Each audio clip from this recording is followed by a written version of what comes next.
নমস্কার সকলকে।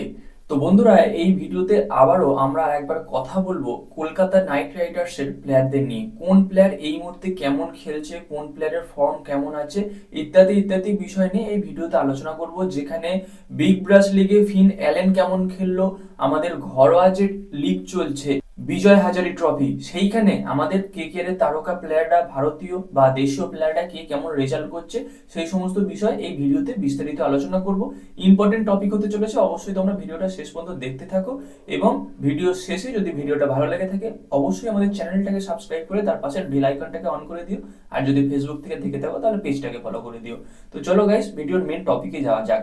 তো প্রথমে ফিন অ্যালেনকে নিয়ে কথা বলবো। বিগ ব্রাশ লিগ এই মুহূর্তে চলছে, সেখানে কিন্তু ফিন অ্যালেন গতদিন রান করেছে 23 বলে 43 রান, মানে বিধ্বংসী একটা ইনিংস বলা যেতে পারে।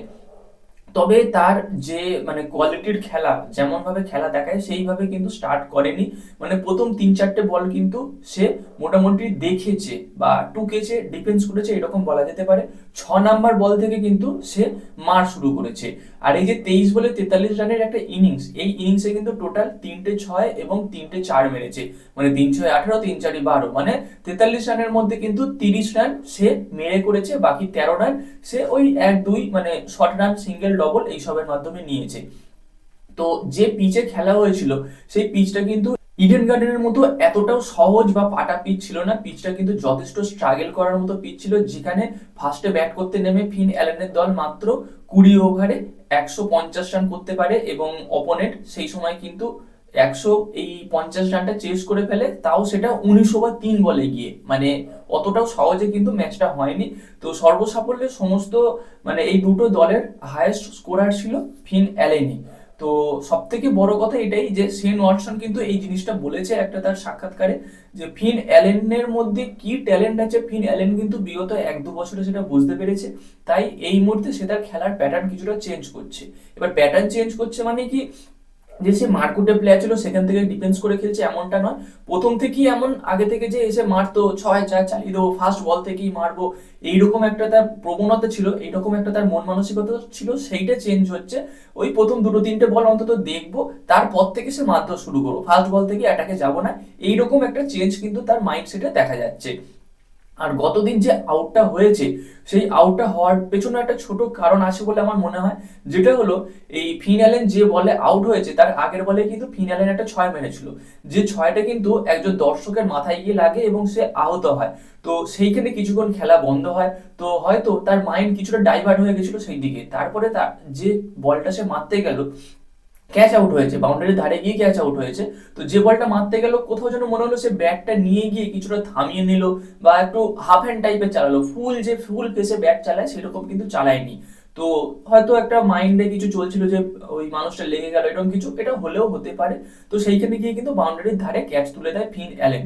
তবে একটা কথা কি, যে ক্যাচটা হয়েছে বাউন্ডারির ধারে সেটা কিন্তু আমাদের ইডেন গার্ডেনের মাঠ হলে হামেশাই 6 হয়ে যেত। সেটা পার্থের মাঠ বলে ওটা কিন্তু ক্যাচ হয়ে গেছে। তো যাই হোক, এই ছিল ফিনালেনকে নিয়ে আপডেট। এবার যদি আমাদের দেশীয় প্লেয়ারদের নিয়ে কথা বলি, যেখানে এই বিজয় হাজারে ট্রফিতে কিন্তু রিঙ্কু সিংকে ব্যাট করতে দেখা গেছে 60 বলে 106 রান, নট আউট। যেখানে উত্তরপ্রদেশের হয়ে আরিয়ান জুয়েল 134 রান করে, ধ্রুব জুড়েল 67 রান করে এবং তারপরে রিঙ্কু সিং কিন্তু মিডিল অর্ডারে বা ফিনিশার হিসাবে এসে 60 বলে 106 নট আউট থাকে। মানে এটাও একটা ভয়ঙ্কর বিধ্বংসী ইনিংস বলা যেতে পারে, ঝোড়ো ইনিংস খেলে। তো মোটামুটি বলা যেতে পারে এই সময় কিন্তু রিঙ্কু সিংও যথেষ্ট ভালো ফর্মে আছে, যথেষ্ট ভালো কি খুবই ভালো ফর্মে আছে। এই গেল রিঙ্কু সিং এর কথা। এবার যদি বলি আঙ্ক্রিশ রঘুবংশীর কথা, আঙ্ক্রিশ রঘুবংশী কিন্তু মুম্বাইয়ের হয়ে খেলছে, যেখানে গতকাল সে খুব একটা রান পায়নি, 21 বলে 11 এইরকম একটা রান করেছে বোধহয়, আমার ঠিকঠাক মনে নেই। তবে আঙ্ক্রিশ রঘুবংশীর কিন্তু একটা খুব গুরুতর আহত থেকে সে বা গুরুতর আঘাত থেকে সে বেঁচে গেল।